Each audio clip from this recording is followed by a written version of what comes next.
I'm Junius Welch. This is Welch on Society. Fun fact about me, I live in a Ram Promaster. Let's talk about fixing the coolant reservoir. Let's start with an overview. Unhook the front and back recovery hoses. Remove the bolt. Remove the supply hose. Connect the supply hose to the new coolant reservoir. Bolt the coolant reservoir to the frame. Connect the front and back recovery hoses. For this project, you will absolutely need a new coolant reservoir, a couple flathead screwdrivers, a socket wrench, probably with an extension bar and a metric number 13 socket. You'll probably want a buddy.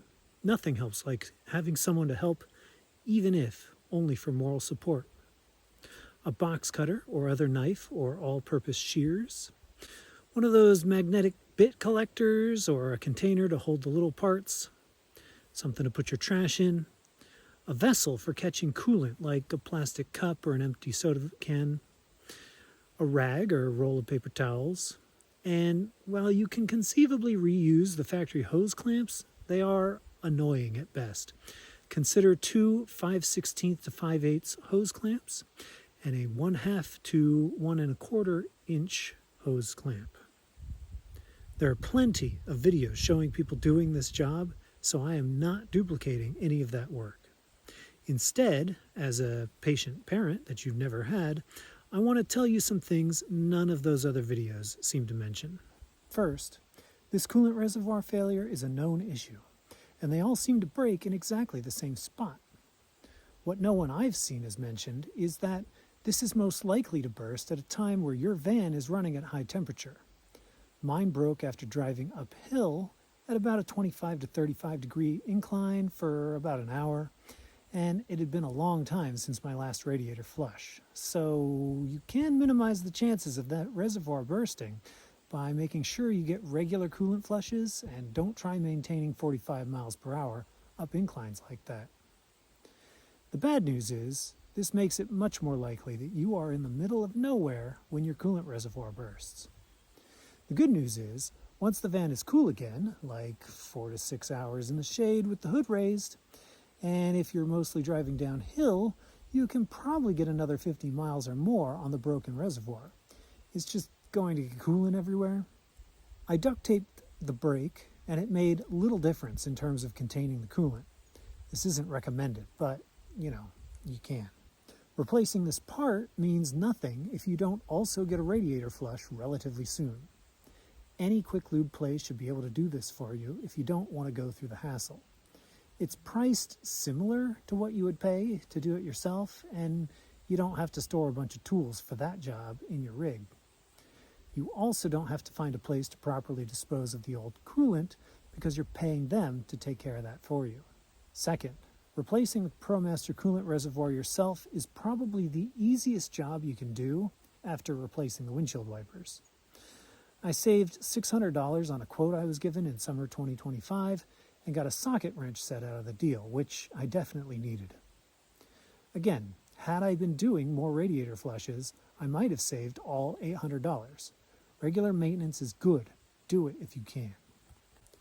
Speaking of, I hope you care enough about your neighbors and the environment to not want to get coolant everywhere. So you're asking, how do I change this thing in the parking lot of the auto parts place without making too much of a mess? I have some tips. Tip number 1, removing the factory clamps. If you're planning to reuse the factory clamps, skip this tip. Take the supply hose clamps, those are the two at the top, all the way off. This will probably break them, but you're replacing them, so it's okay. This allows you to leave the hoses connected to the old reservoir until you're ready to. Tip number 2, catch that liquid. Get a cup or an empty can or whatever to catch the coolant in the hoses. The coolant is probably warm to hot, so be prepared for that. If it's hot enough, it could probably melt through a red party cup, but probably not an aluminum can. As you remove each of the hoses, tip the end over the catchment and lower the tube and catchment so that any coolant is caught. Tip number 3, keep those hoses upright. This is a chip clip, for a bag of chips. And when you squeeze it, it goes like that. You can put that right here on the tube. And then, once you've got this unhooked, you can attach it via S-hook or string or one of these little metal twisty tie kind of things with plastic on it. Bring that over here. You know, take it off the little clip down here, of course. Bring it over here, and you can tie this up from here onto here, or around here, or over this, whatever. And that will keep the tube upright. And that will keep the coolant that is in the tube from spilling out onto the innards of your van and or the parking lot that you're standing in. Tip number 4, caps. Your new Dorman reservoir, and probably others too, comes with little rubber protectors. As you remove each hose, immediately put the corresponding protector over the hole on the old coolant reservoir. This acts as a cap. You can now tip or roll the reservoir without worrying about spilling coolant. You now know more than you knew before about replacing the coolant reservoir on your Ram Promaster and how not to make a mess while doing so. Good luck out there, and I hope to see you next time. Like and subscribe and post this video in your favorite forums. Thanks for being here. Today, let's talk about fixing the, what is this called? Coolant reservoir.